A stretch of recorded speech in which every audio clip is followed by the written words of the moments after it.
this is an iHeart podcast. For enterprise organizations, managing all your food needs is a tall order. But with EasyCater, you get a single workplace food vendor with the tools and resources to make it easy, giving teams across your organization an easy way to order from a huge variety of restaurants, all on one platform. All while consolidating your corporate food spend so you can control costs, streamlining billing and payment, and simplifying reporting. EasyCater, your business tool for food. To learn more, visit easycater.com/podcast. Every business starts with an idea. How can you go from daydreamer to industry leader? Amazon Business accelerates your journey. With smart business buying, get everything you need to grow in one familiar place, from office supplies to IT essentials and maintenance tools. Amazon Business takes the buying experience you know and love from Amazon, plus tools that help you save costs and make insights-based decisions. Ready to bring your visions to life? Learn how at amazonbusiness.com. Did you know that 92% of U.S. hiring decision makers expect to face challenges finding qualified candidates this year? The costs of recruiting, advertising, interviewing, and onboarding can add up quickly. But Express Employment Professionals is your hiring solution. Go to expresspros.com today. Express streamlines your hiring process, saving both time and money. Whether you need contract staff or your core team member, visit expresspros.com. Bloomberg Audio Studios. Podcasts, radio, news. This is Bloomberg Daybreak Weekend, our global look at the top stories in the coming week from our Daybreak anchors all around the world. And straight ahead on the program, a look ahead to the June jobs report, what it means for the Fed moving forward. I'm Tom Busby in New York. I'm Stephen Carroll in London. We're asking what's next for France as it navigates a new economic and political reality. I'm Doug Krisner looking at the state of Chinese-Iranian relations as tensions simmer in the Middle East. That's all straight ahead on Bloomberg Daybreak Weekend. On Bloomberg 1130 New York, Bloomberg 99.1 Washington, D.C., Bloomberg 92.9 Boston, DAB Digital Radio London, Sirius XM 121, and around the world on BloombergRadio.com and the Bloomberg Business app.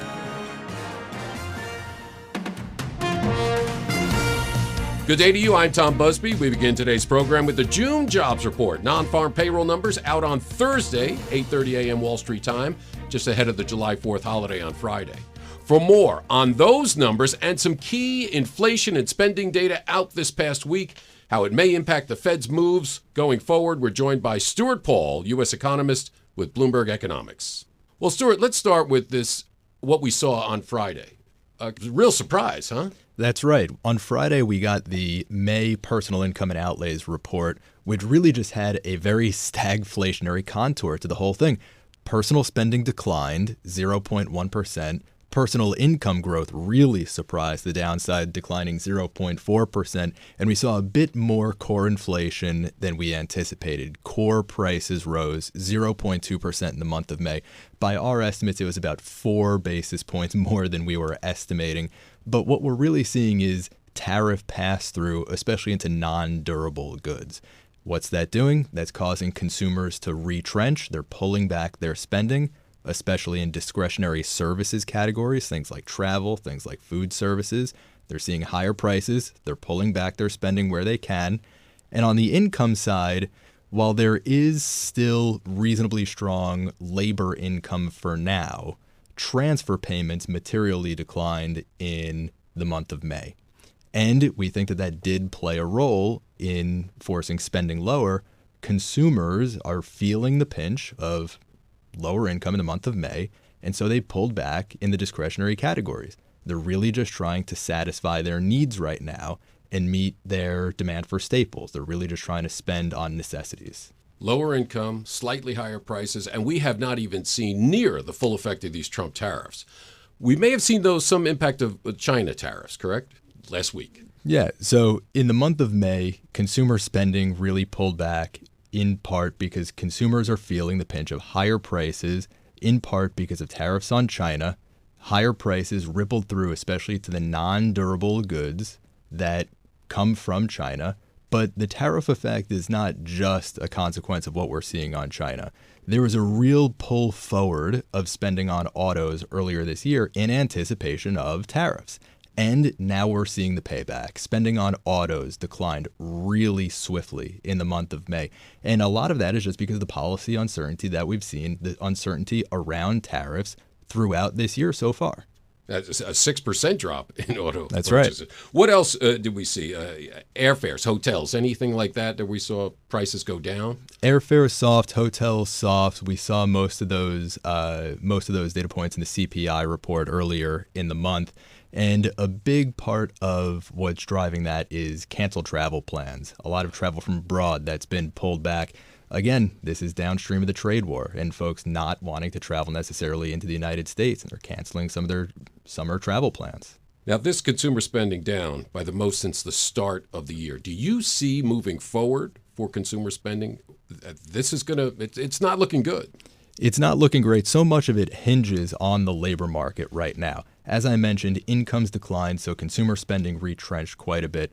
But where we do see one tiny little bright spot is in labor income. Labor income increased 0.4% in the month of May. That's because wages accelerated and hiring continued to pace during that month.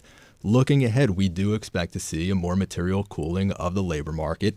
And as it cools, so should consumer spending. We already see consumers trying to build up precautionary savings by rotating toward focusing on necessities and away from discretionary spending.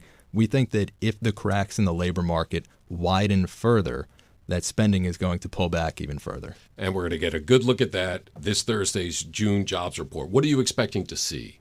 Headline numbers, we're expecting 120,000 jobs added, but I will admit risk is skewed to the downside. We can see a situation in which there are just tens of thousands of jobs added, not over 100,000. So Whisper is below 100K? Whisper right now is fluttering around 100,000. We haven't seen a Whisper number. That's the expectation for market participants beyond just forecasters. We haven't seen a Whisper number fall below 100,000 since early 2021. So right now, folks are feeling this tendency to lower their expectations for the pace of hiring, but there's a little bit of a mental block in getting below 100,000. We think it could fall below 100,000, and it will by the end of the year, certainly. But for the month of June, we estimate 120,000 jobs added, but that is not enough hiring to keep pace with the increase in the labor force. And so the unemployment rate is likely to rise to 4.3%, and we're getting closer to the 4.5% unemployment that the median FOMC member and the median monetary policymaker is expecting to see at year end. Boy, an important readout, the June jobs report. This Thursday, 8:30 a.m. Wall Street time. Our thanks to Stuart Paul, U.S. economist with Bloomberg Economics. We move next to oil. Prices tumbled early last week amid hostilities between Israel and Iran before stopping that slide in prices after a tentative ceasefire was called and the Strait of Hormuz remained open. The question now, where are crude prices headed and why? And for more, we're joined by Javier Blas, Bloomberg opinion columnist covering energy and commodities. Well, Javier, thank you so much for joining us.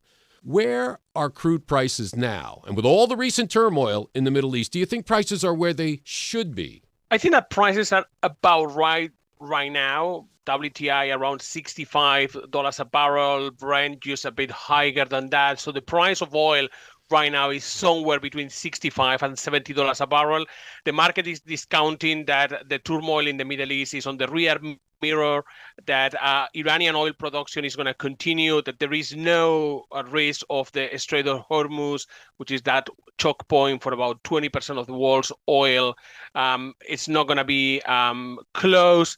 And I think that the market is also expecting that the OPEC oil cartel is going to continue increasing production through the summer.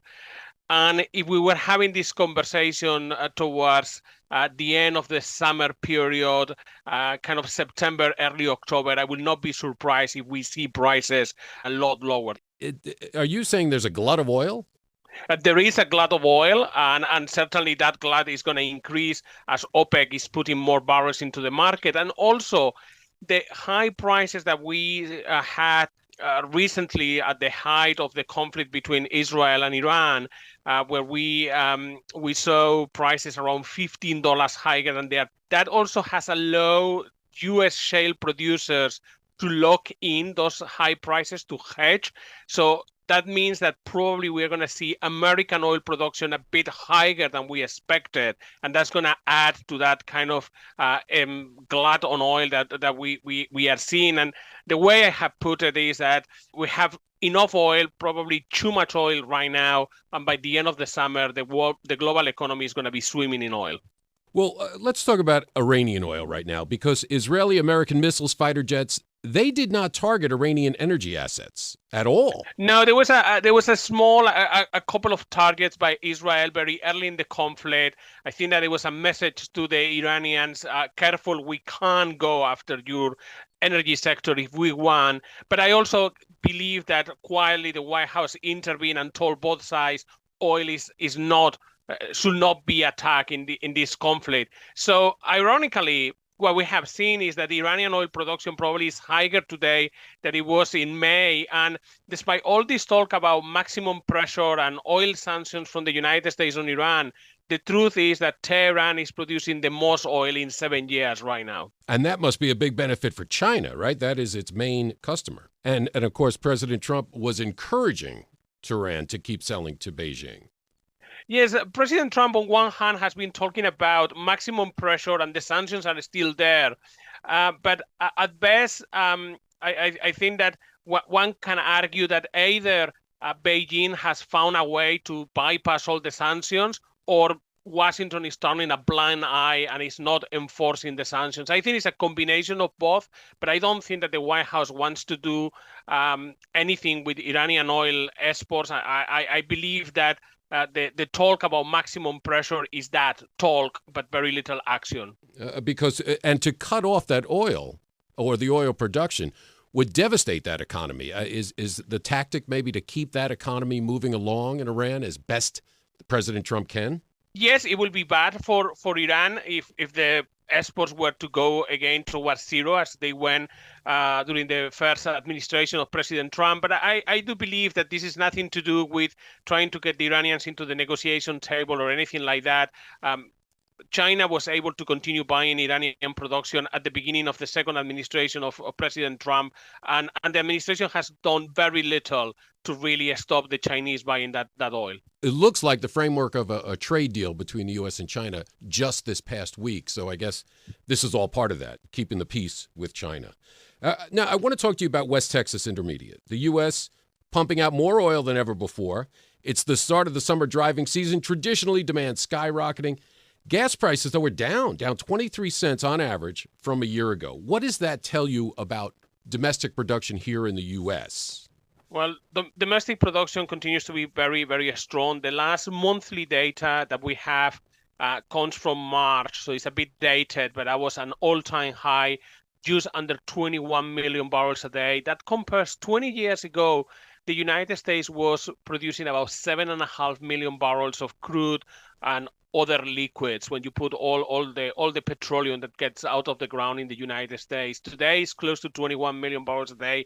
That's what the shale revolution has done to American oil production. And when I was thinking about what were the capitals of the most recent conflict involved in the fighting, you obviously have Tehran, you have Jerusalem, Tel Aviv, and you have Washington. But I thought that it was a fourth capital or a fourth important town in this conflict, because you cannot really understand geopolitically what happened in recent weeks if you don't include Midland in West Texas, that town of about 150,000 inhabitants, which is the capital of the shale revolution.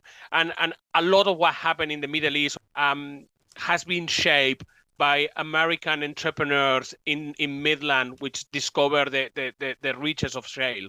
Our thanks to Javier Blas, Bloomberg opinion columnist covering energy and commodities. And coming up on Bloomberg Daybreak Weekend, we'll look at whether financial services can deliver for the UK and what the City of London needs to thrive. I'm Tom Busby, and this is Bloomberg.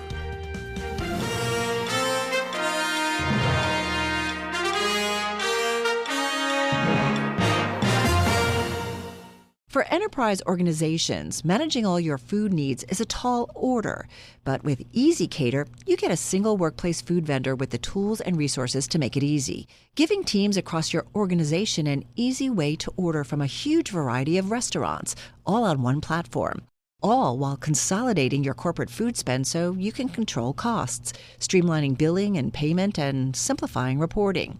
EasyCater, your business tool for food. To learn more, visit easycater.com/podcast. Thrivent can help you plan your finances for the people, causes, and community you love. What makes Thrivent different? Financial services and generosity programs are combined to help you build a financial roadmap for the future, while also creating opportunities to give back along the way. Visit Thrivent.com to learn more. Thrivent, where money means more. Every business starts with an idea. How can you go from daydreamer to industry leader? Amazon Business accelerates your journey. With smart business buying, get everything you need to grow in one familiar place, from office supplies to IT essentials and maintenance tools. Amazon Business takes the buying experience you know and love from Amazon, plus tools that help you save costs and make insights-based decisions. Ready to bring your visions to life? Learn how at amazonbusiness.com. This is Bloomberg Daybreak Weekend, our global look ahead at the top stories for investors in the coming week. I'm Tom Busby in New York. Up later in our program, we'll look at the state of China's relations with Iran amid the simmering tensions in the Middle East. But first, in the coming days, top economists and political and business leaders will descend on the southern French city of Aix for its annual summer economic conference. It comes as France marks 1 year since the snap parliamentary elections that plunged the country into political and economic turmoil. For more, let's go to London and bring in Bloomberg Daybreak Europe anchor Stephen Carroll. Tom, it's been quite a year in France. Last July, President Emmanuel Macron's party suffered a crushing defeat in early elections that fractured the National Assembly and left it without any group holding a majority. That triggered months of political chaos. Now, the Prime Minister, François Bayrou, is holding together a fragile minority government. He faces an uphill battle to pass a budget later this year. As the 1 year mark passes since the last elections, Emmanuel Macron could choose to dissolve the parliament again, a step he hasn't ruled out. At the same time, Marine Le Pen's far-right National Rally Party has continued its ascendance despite her conviction for embezzlement, which may rule her out of standing in the next presidential race in 2027. While all that is happening, France is facing a slew of economic challenges, from increasing defence spending to trade tariffs from US President Donald Trump. The CEO of French cosmetics giant L'Oréal, Nicolas Hieronimus, told Bloomberg recently how his firm is preparing. If I look at my US business, right now I manufacture in the US around 50% of the units I sell in the US. And by the way, we are a net exporter from the US, because what some people sometimes forget is that we have like 18 US brands, and a brand like Kiehl's is manufactured in the US and exported to China and the rest of Europe. So we're a net exporter from the US, but overall half of our units are manufactured there. You add around 15% which are Canada and Mexico. So all in all, we have like 30% that comes from Europe. It's mainly fragrances or luxury products, which we have indeed built a little bit of inventory on prior to the tariff increases, and which in the end we don't really know what they're going to end up being. That's L'Oréal CEO Nicolas Hieronimus there speaking to Bloomberg's Francine Lacqua. Now, many of these issues are going to be discussed at a key economic conference that's happening in the coming days. It's the Rencontre économique, or Economic Encounters, I think I'd best translate it in Aix-en-Provence. For more on this, well, let's go to Paris. We can speak to our bureau chief, Alan Katz, and Jean Dalbert from Bloomberg Economics is with us as well. Alan, first of all, can we just put in context this event that's coming up? It's a big set of economic conversations, lots of policymakers, lots of politicians there as well, happening in Aix-en-Provence. It is a date in the calendar for French economists and politicians, and in a pretty spectacular location that it happens as well. It is, but the main thing that's actually going to happen at X, or the main person that the people in X are trying to deal with or understand, is someone that you didn't mention in your introduction, which is Donald Trump. I was really struck, I have to say, this year that the title of the Rencontre économique at Aix-en-Provence is Affronter le choc des réalités, so which best translates probably as confronting the clash of realities. So they don't mention him by name, but they're really referring to Donald Trump. When you look at the opening session, It's the urgent need for a rational debate on Thursday, this session. If you look at the closing session on the first day, the title is "The Fiction of a Western Bloc." I mean, really, like there's a bit of panic that's not about France and not about France's problems that you've mentioned, but really is about sort of this broader view that Trump is upending the global order. And in France, the people who are at this meeting, it's mostly French, not all French people, but mostly French, have to deal with this again as well, and they have to understand really what's going on and what's changing if they're going to try to figure out a way to make it work for France in the future. Yeah, and some pretty big names involved as well. Mario Draghi, former ECB president, is going to be there, former Italian prime minister, of course, as well. And not the current prime minister, but the previous prime minister of the three that we've had in the past year in France. Michel Barnier is also going to be attending. Yeah, I'm not quite sure if he's the best place to sort of chart a path out for France, since he wasn't able to last more than a few months in the prime ministership. But there's also the current foreign minister, the current labor minister will be there. She's also Elisabeth Borne. She's also a former prime minister. This event always has heavy hitters, whether it's government or central bank or CEOs. There are a bunch of CEO board members who are going to be there, a bunch of ECB board members who are going to be there. As well as CEOs like Thomas Buberl, who is the CEO of AXA, or Patrick Pouyanné, the CEO of Total, the big energy company. So from that perspective, like you do get sort of the great and mighty of France coming together. But as I said, like it's usually a pretty relaxed environment, and it's mostly chit chat. And as you said, it's a spectacular location, and people you get that sort of summer vibe from this thing. And this year, I really do feel like it's a little more tense, and people are really trying to figure out what are they going to do down the road. Now, maybe you're right. Maybe Barnier can provide with the experience that he went through in the fall, can provide a way to sort of reconcile France with this changing order that's been brought about by Trump's election. But we'll have to see on that. Yeah, I mean, the heat in Aix-en-Provence, not just literal this time, but also perhaps metaphorical as well. Let's bring in Jean Delbach from Bloomberg Economics, who joins us as well. Jean, when we're trying to think about where France's economy is going into this set of discussions at Aix-en-Provence, which you know well, talk us through where the French economy is now with all of the challenges that are laid out before it. Sure. Hi, good morning. So, yes, indeed, France is currently facing a pretty sluggish growth momentum. We have pointed out the 0.5% GDP growth this year, which falls down from 0.9% in 2024, and this is below the European average of 1.1% for 2025. So, a pretty sluggish momentum, and basically all its growth drivers are contributing to that. We are observing a pretty weak investment dynamic despite and currently easing in financing conditions, and this is probably related to the increase in uncertainty that we do face in France. Consumption is going poorly as well.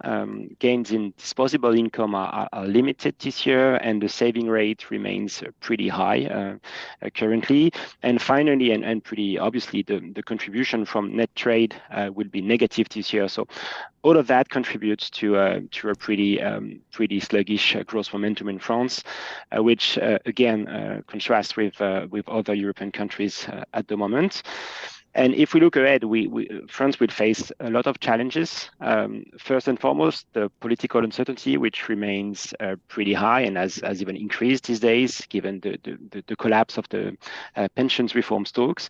So that's the main challenge, I would say. The second one is obviously the current trade uncertainty that we are facing, although France is less exposed than its European peers. And finally, the fiscal topic is really important, and some tough negotiations will have to take place in autumn to pass the new budget.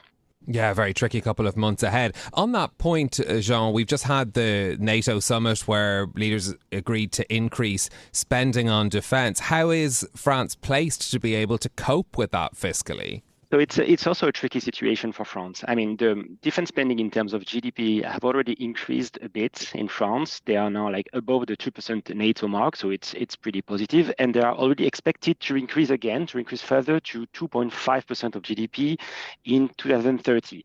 So yesterday we had President Macron saying that 5% is a target, or I mean, can be a target. We think it is unlikely. We think it will be a huge challenge, exactly because of the fiscal constraint we mentioned before. So it will be very costly for France to reach that 5% mark.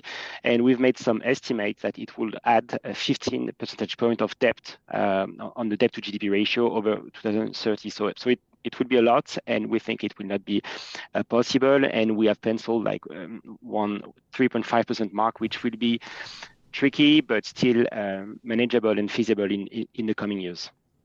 Okay, Alan, I want to go back to you as well, because I mentioned that we're coming up on this point where Emmanuel Macron could call another election for the National Assembly. He hasn't ruled it out, but give us a sense of how stable the political situation is in France at the moment.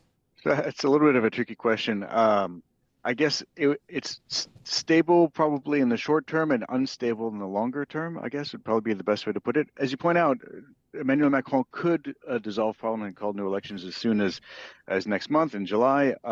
He's said that he doesn't plan to do that, doesn't expect to do it. As you point out, he hasn't ruled that out entirely, but it seems unlikely because if you look at opinion polls, if you called new elections now, you'd end up with roughly the same sort of breakdown among political parties in parliament. So there's no real reason to do it. The other reason why it's unlikely to happen in the very near term is that Jean mentioned that these pension talks have broken down, which they did, though Prime Minister Bayrou is pledged to come up with some sort of something to try to present to Parliament. It's really unclear as yet what that will be.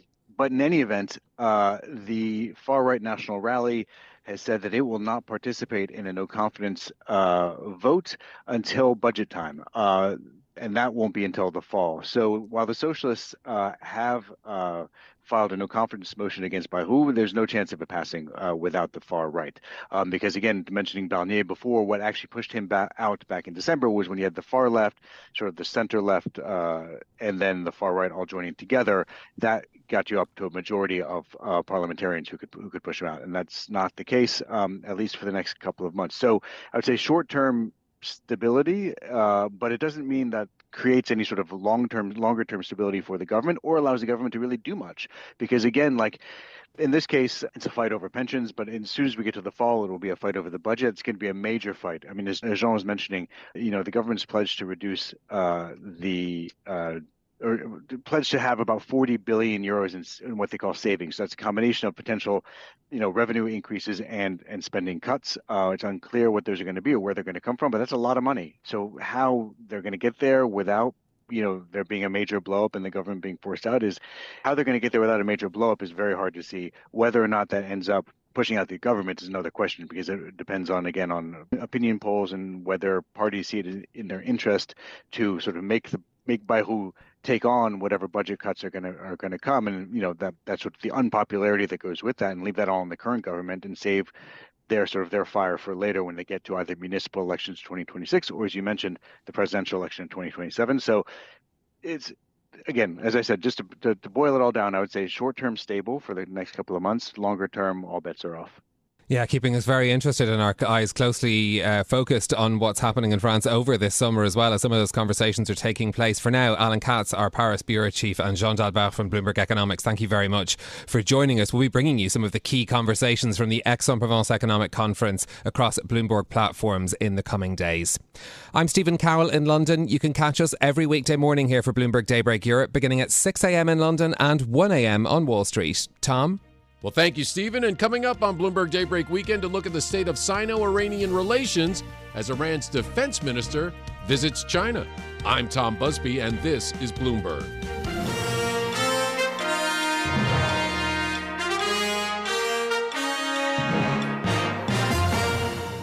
For enterprise organizations, managing all your food needs is a tall order. But with EasyCater, you get a single workplace food vendor with the tools and resources to make it easy, giving teams across your organization an easy way to order from a huge variety of restaurants, all on one platform. All while consolidating your corporate food spend so you can control costs, streamlining billing and payment, and simplifying reporting. EasyCater, your business tool for food. To learn more, visit easycater.com/podcast. Thrivent can help you plan your finances for the people, causes, and community you love. What makes Thrivent different? Financial services and generosity programs are combined to help you build the financial roadmap for the future, while also creating opportunities to give back along the way. Visit Thrivent.com to learn more. Thrivent, where money means more. Every business starts with an idea. How can you go from daydreamer to industry leader? Amazon Business accelerates your journey.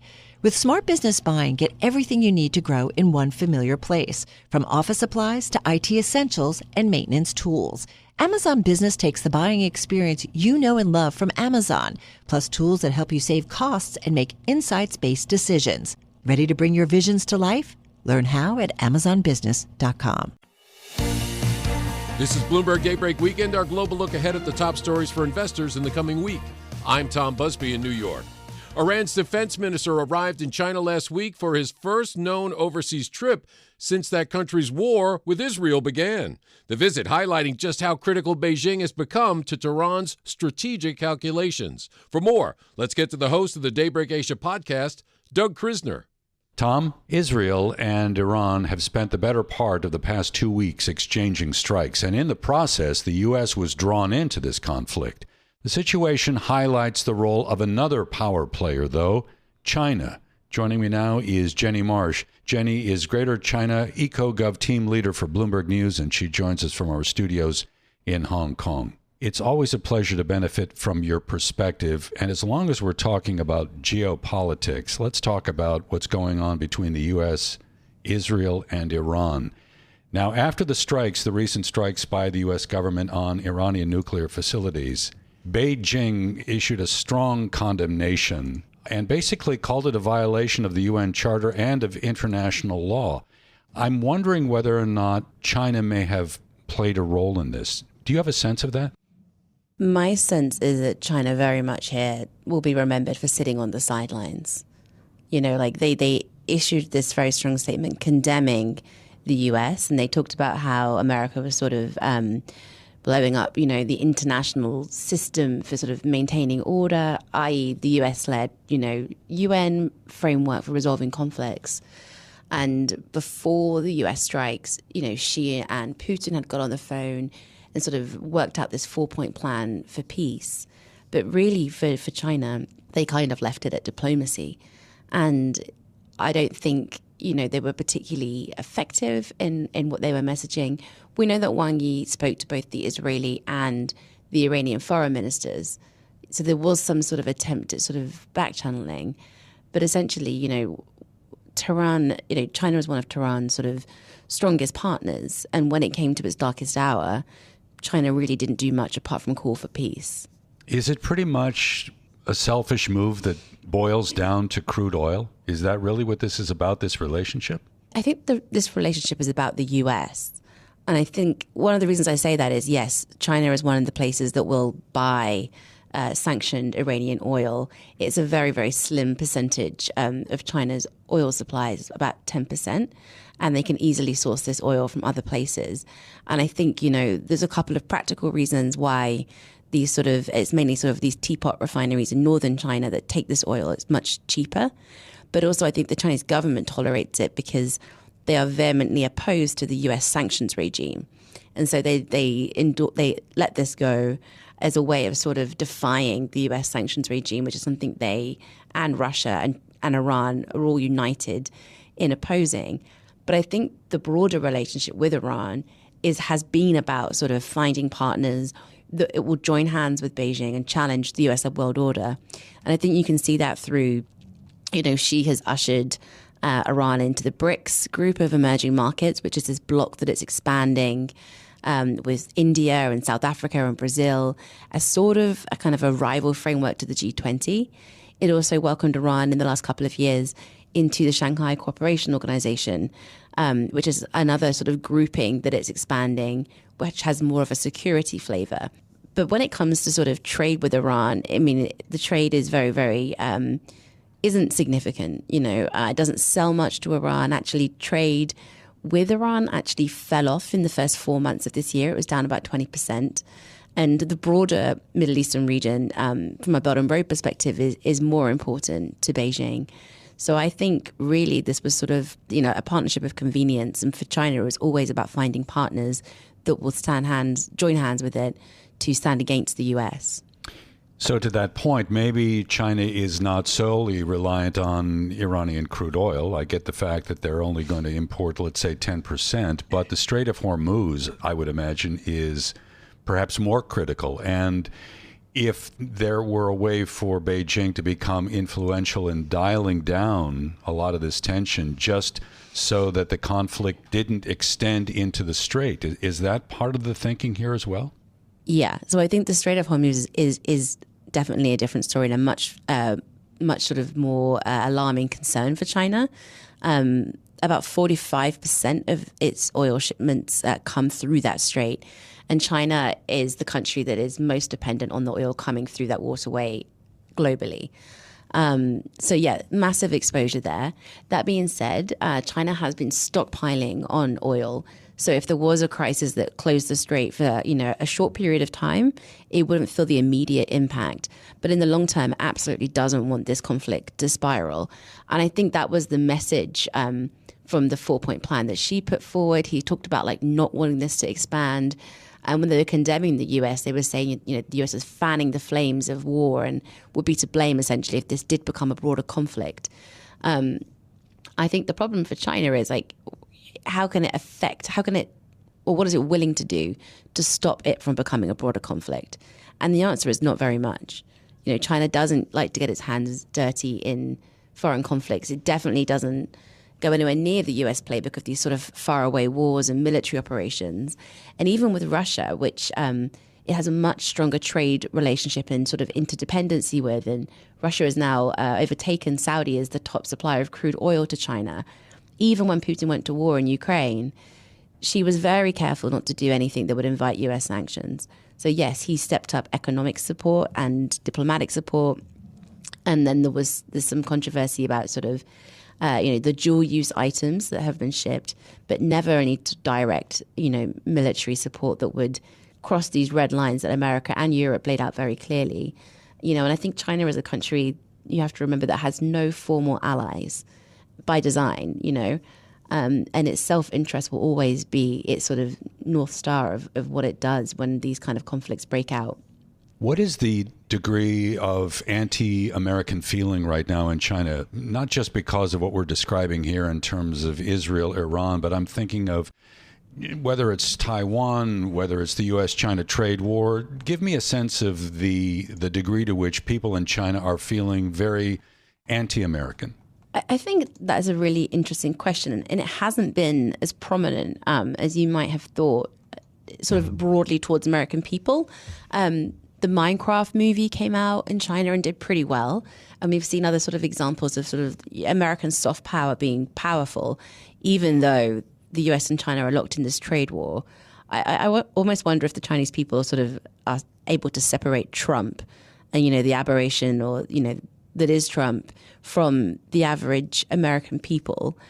There were people talking about, how foolish Iran had been to sort of trust the US, saying, the US came in to negotiate, then its ally hit Iran, and then the US hit Iran. The Iranians were fools for ever trusting America. So there was a lot of that kind of sentiment. But I think actually the Chinese people sort of, it is not this sort of rise in nationalism. And I think that is partly because the Chinese government has learned from the first time around, the first trade war. You had this wolf warrior policy that really stoked up a lot of bad feeling.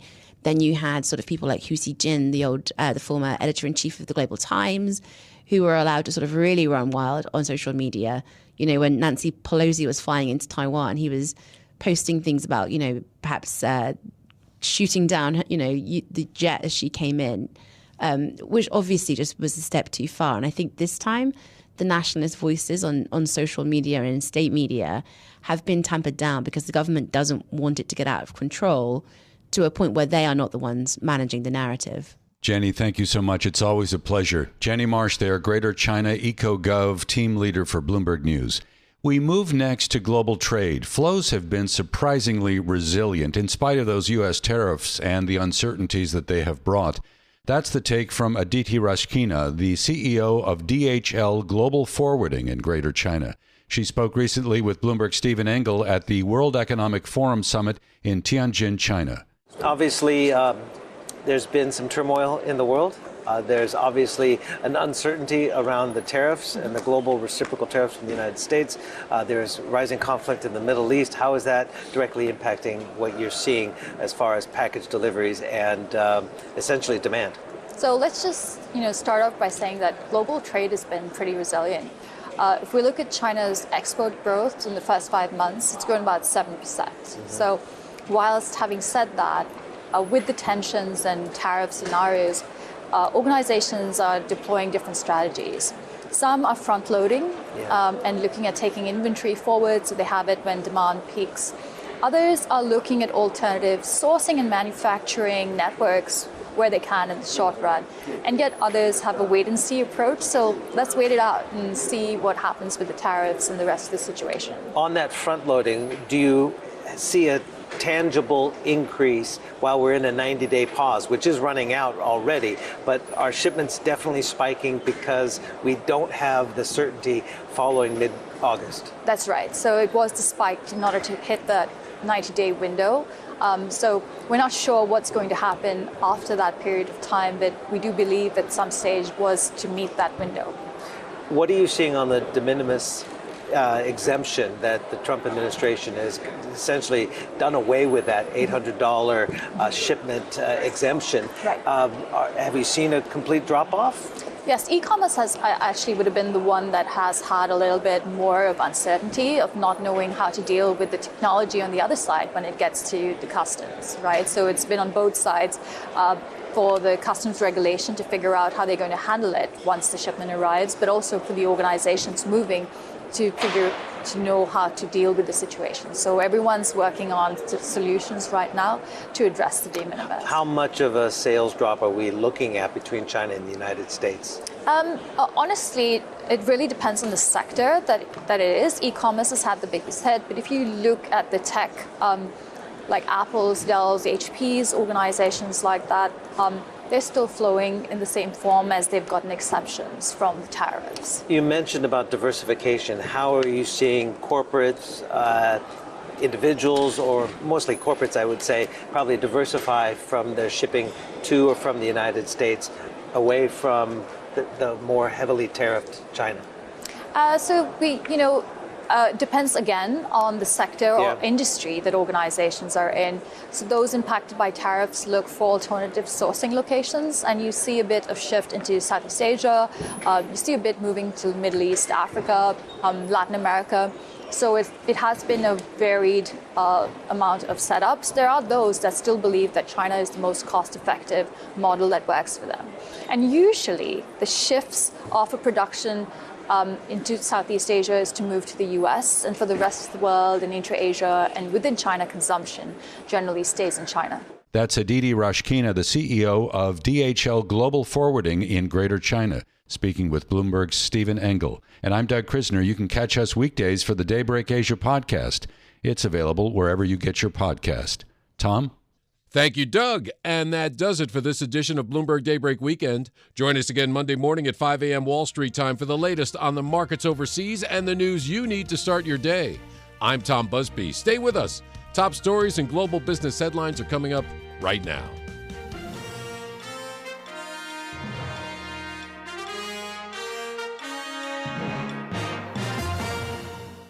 For enterprise organizations, managing all your food needs is a tall order. But with EasyCater, you get a single workplace food vendor with the tools and resources to make it easy, giving teams across your organization an easy way to order from a huge variety of restaurants, all on one platform. All while consolidating your corporate food spend so you can control costs, streamlining billing and payment, and simplifying reporting. EasyCater. your business tool for food. To learn more, visit easycater.com/podcast. Thrivent can help you plan your finances for the people, causes, and community you love. What makes Thrivent different? Financial services and generosity programs are combined to help you build a financial roadmap for the future, while also creating opportunities to give back along the way. Visit Thrivent.com to learn more. Thrivent, where money means more. Every business starts with an idea. How can you go from daydreamer to industry leader? Amazon Business accelerates your journey. With smart business buying, get everything you need to grow in one familiar place, from office supplies to IT essentials and maintenance tools. Amazon Business takes the buying experience you know and love from Amazon, plus tools that help you save costs and make insights-based decisions. Ready to bring your visions to life? Learn how at amazonbusiness.com. This is an iHeart podcast.